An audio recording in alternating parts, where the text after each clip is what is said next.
ಛತ್ರಿ ತೆಗೆದ್ಬಿಡ್ರಿ, ಛತ್ರಿ ತೆಗೆದ್ಬಿಡು ರವೇಣ. ದಯವಿಟ್ಟು ನೋಡಿ, ಪ್ರಥಮ್ ಅವರು ಕಂಪ್ಲೇಂಟ್ ಕೊಟ್ಟಿದ್ದಾರೆ.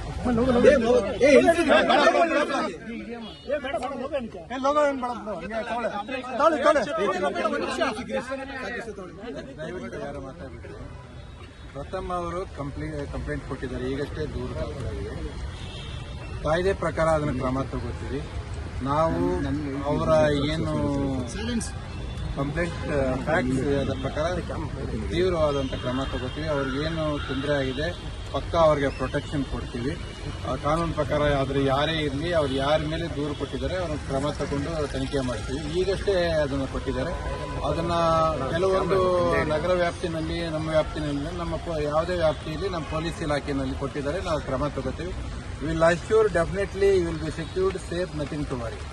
ಲಾಸ್ಟ್ ಸರ್ ಮುಂದೆ ಒಂದು ಮಾತು ಸರ್, ಹೋಗೋಕ್ಕೂ ಮುಂಚೆ ಒಂದು ಮಾತು ಸರ್, ನಾನು ಒಂದು ಮಾತು ಹೇಳಿ ನಿಲ್ಲಿಸ್ತೀನಿ. ನಾವು ಕಂಪ್ಲೇಂಟ್ ಕೊಟ್ಟಿದ್ದೀವಿ ಅನ್ನೋ ಕಾರಣಕ್ಕೂ ಉಪವಾಸ ಬರ್ತಿಲ್ಲ ಸರ್. ಈ ತರ ಹೆಣ್ಮಕ್ಳು ಬಹಳ ಜನಕ್ಕೆ ಇದಾಗಿದೆ. ನಾನು ಯಾವುದೇ ಕಾರಣಕ್ಕೂ ಒಂದು ಹನಿ ನೀರು ಕುಡಿಲ್ಲ. ಒಂದು ರಿಕ್ವೆಸ್ಟ್ ಹೇಳ್ತೀನಿ, ನಾನು ನಿಮ್ಮನ್ನ ಪ್ರೆಷರ್ ಹಾಕ್ತಾ ಇಲ್ಲ ಸರ್. ಯಾಕಂದ್ರೆ ಯಾವುದನ್ನ ನೋಡ್ಕೊಂಡು ನಾನು 2000 ಪೇಜಸ್ ಅಲ್ಲಿ ಟ್ರಾಲ್ ಮಾಡ್ತಿದ್ರು, ಆ ಮನುಷ್ಯ ಬಂದು ಆನ್ಸರ್ ಮಾಡಬೇಕು. ಎರಡನೇದು ಪೇಜಸ್ ಡಿಲೀಟ್ ಆಗಬೇಕು ಸರ್. ಇಲ್ಲ ಇದು ಅವತ್ತು ಆಗಿದ್ದಕ್ಕೆ ಸರ್ ದಯವಿಟ್ಟು ಕೇಳಿ. I respect lot sir. Please sir ದಯವಿಟ್ಟು ನಾನು ನಿಮ್ಮನ್ನ ಗೌರವಿಸ್ತೀನಿ, ನಿಮ್ಮ ಮುದ್ದೆನೇ ಗೌರವಿಸ್ತೀನಿ. ಒಬ್ಬ IPS ಅಫ್ಸರಾಗಿ ನಿಮ್ಮ ಬಗ್ಗೆ ಪ್ರೀತಿ ಇದೆ ಸರ್. ನನ್ನ ಬದುಕು ಮುಖ್ಯ ಸರ್. ದಯಮಾಡಿ ನಾನು ಬದುಕಬೇಕು, ನಾನೇ ಊರ್ಬೋದು ಸರ್. ನಿನ್ನೆಯಿಂದ ಮನೆ ಹತ್ರ ಬಂದ್ಬಿಟ್ಟು ಸರ್ ರೌಡಿಗಳು. ದಯವಿಟ್ಟು ಬೇಡ ಸರ್. ಕರೀರಿ ಸರ್, ಆ ಮನುಷ್ಯ ಬನ್ನಿ ಸರ್. ನೋಡಿ, ಈಗಷ್ಟೇ ಕಂಪ್ಲೇಂಟ್ ಕೊಟ್ಟಿದ್ದೀರಾ. ಆ ಪ್ರಕರಣ ದಾಖಲಾಗಿ FIR ಕಾಪಿ ಕೊಡ್ತೀನಿ. ಒಂದು 5 ನಿಮಿಷ ನಿಮ್ಗೆ ಹ್ಯಾಂಡ್ ಓವರ್ ಮಾಡ್ತೀವಿ.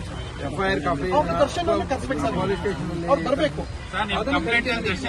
ದರ್ಶನ ಆ ವ್ಯಕ್ತಿ ಅಂತಲ್ಲ, ತಾವು ಯಾರ ಮೇಲೆ ಕೊಟ್ಟಿದ್ದೀವಿ ಆಗ ಅದ್ರ ಪ್ರಕಾರ ನಾವು ಕ್ರಮ ತಗೋತೀವಿ. ಏನು ಸರ್ ದಯವಿಟ್ಟು ಇಲ್ಲ ನಿಮ್ದು ಒಂದು ನಿಮಿಷ ಕಂಪ್ಲೀಟ್ ಆಗಿ ನೋಡಿ ಸರ್. ಒಳಗಡೆ ಬನ್ನಿ. ಯಾವ ಪೇಜ್ ಅಂತ ಇದಾಗಿ ಸರ್ ಹೋಗೋದು ಸರ್, ಇಲ್ಲ ಹೋರಾಟ ಮಾಡ್ಲಿಕ್ಕೆ ಅವ್ರಿಗೆ ಅವಕಾಶ ಮಾಡಿಕೊಡ್ತೀರಾ ನೀವು? ಇಲ್ಲ, ಇದು ನೋಡಿ, ಅವ್ರಿಗೆ ಅವರು ವೈಯಕ್ತಿಕ ಇದಕ್ಕೇನಿಲ್ಲ. ನೀವು ಅವರು ಹೋರಾಟ ಮಾಡೋದಕ್ಕೆ ನಾವು ಅಡ್ಡಿಪಡಿಸೋದಿಲ್ಲ. ಅವ್ರು ಏನು ರಿಕ್ವೆಸ್ಟ್ ಇದೆ, ಕಂಪ್ಲೇಂಟ್ ಇದೆ, ಅದನ್ನ ಅದರ ಪ್ರಕಾರ ಕ್ರಮ ತಗೋತೀವಿ. ನಾವು ಅವರು ಈಗಷ್ಟೇ ಬಂದು ಕೊಟ್ಟಿದ್ದಾರೆ. ಅವರು ನಮಗೆ ಸಮಯಾವಕಾಶ ಕೊಡಬೇಕಾಗ್ತದೆ. ಅಲ್ಲಿವರೆಗೆ ಅವ್ರಿಗೆ ನಾವು ರಕ್ಷಣೆ ಕೊಡ್ತೀವಿ. ನಾವು ಏನು ಕ್ರಮ ತಗೊಳ್ಳೋದಕ್ಕೂ ಅವ್ರಿಗೆ ಸಮಯಾವಕಾಶ ಕೊಡಬೇಕಾಗ್ತದೆ. ಅದನ್ನ ಆ ಪ್ರಕಾರ ಕ್ರಮ ತಗೋತೀವಿ. ಅಟ್ ದ ಸೇಮ್ ಟೈಮ್ ಇನ್ನೊಂದು ಮಾತು ಸರ್, ರಕ್ಷಣೆ ಕೊಡ್ತೀನಿ ಅಂತ ಹೇಳಿದ್ದಾರೆ. ಪೊಲೀಸ್ ಸ್ಟೇಷನ್ಗಿಂತ SP ಆಫೀಸ್ಗಿಂತ ದೊಡ್ಡ ರಕ್ಷಣೆ ಎಲ್ಲಿದೆ? ನಮ್ಮ ಮನೆ ಹತ್ರ ಅಟ್ಯಾಕ್ ಆಗಿದೆ. ನಾನು ಸರ್ ಮಾತನ್ನ ಕೇಳ್ತಾ ಇಲ್ಲ ಸರ್. ನಿಮ್ಮ ಪ್ರೀತಿ ಇದೆ. ನನ್ನ ಸರ್, ಈ ರಕ್ಷಣೆಗಿಂತ ಯಾವ ರಕ್ಷಣೆ ಇಲ್ಲ. ಪೊಲೀಸ್ SP-ಗಿಂತ ರಕ್ಷಣೆ ಎಲ್ಲ ಐತೆ. ತೋರಿಸಿ, ಪ್ರೂವ್ ಮಾಡಿ.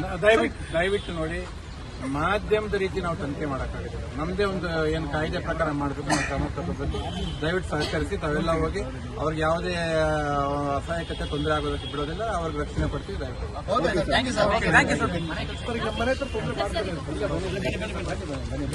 ಆಯ್ತು. ಹಂಗಾರೆ ಒಂದು ಕೆಲಸ ಮಾಡಿ, ಹಾಗಂತ ನಾವು ಇದನ್ನ ನಾವು ವಾಪಸ್ ತೊಗೊಳ್ಳಲ್ಲ. ಸರ್ ಮೇಲೆ ಗೌರವ ಇದೆ. ನಾವು ಫಿಲ್ಮ್ ಚೇಂಬರ್ ಹತ್ರ ಕೂತ್ಕೋತೀವಿ. ಬಿಂಗೆ ಪ್ರೊಡ್ಯೂಸರ್ ನಾನು ಕೂತ್ಕೋತೀನಿ ಸರ್.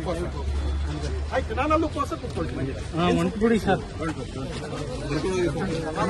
ಈಗಷ್ಟೇ FIR ಆಗಿದೆ ಸರ್. ಅಂದ್ರೆ ಯಾಕೆಂದ್ರೆ ಆ ಸ್ಟೇಷನ್ ಪದೇ ಹೋಗ್ತಲ್ಲ. ಈಗ ನೋಡಿದ್ವಿ ನಿನ್ನೆ ಮೊನ್ನೆಯಿಂದ ಮಾಧ್ಯಮದ ಪ್ರಕರಣ. ಈಗೇನು ಪ್ರಕರಣ ದಾಖಲಾಗಿ ವಿಲ್ಟೇಕ್ ಸರಿ ಸರ್. ಬಾಬಾ ಸರ್ ಆಕ್ಚುಲಿ ಅವರು ಹೆಂಗಂದ್ರೆ ಕಮಿಟಿ ಫಿಲ್ಮ್ ರಜನಿಕಾಂತ್ ಹೆಂಗ್ ಬಾಬಾ ಪೊಲಿಟಿಕ್ಸ್ ಬಾಬಾ ಒಳ್ಳೆ ವಿಚಾರಗಳು ನಿಂತಿದ್ದಾರೆ. ನ್ಯಾಯ ಕೊಡ್ತಾರೆ, ನಂಬಿಕೆ ಇದೆ. ಈ ಉಪವಾಸ ಈಗ ಫಿಲ್ಮ್ ಚೇಂಬರ್ ಹತ್ರ ಮುನ್ನಡೆಯುತ್ತೆ. ಒಂದು ಹನಿ ನೀರು ಕೂಡ ಕುಡಿಯಲ್ಲ, ಎಷ್ಟೊತ್ತಾರ ಆಗಲಿ. ಸೊ ಅವ್ರು ಆನ್ಸರಬಲ್. ಯಾರು ಕಾನೂನಿಗಿಂತ ದೊಡ್ಡವರಲ್ಲ. ವೆಪನ್ಸ್ ತೋರ್ಸ್ತಾರೆ, ನೋಡ್ಕೊಂಡು ಕೂತ್ಕೊಳ್ಳೋಕ್ಕಲ್ಲ. ಅವ್ರು ಬಂದು ಆನ್ಸರ್ ಮಾಡ್ತಾರೆ.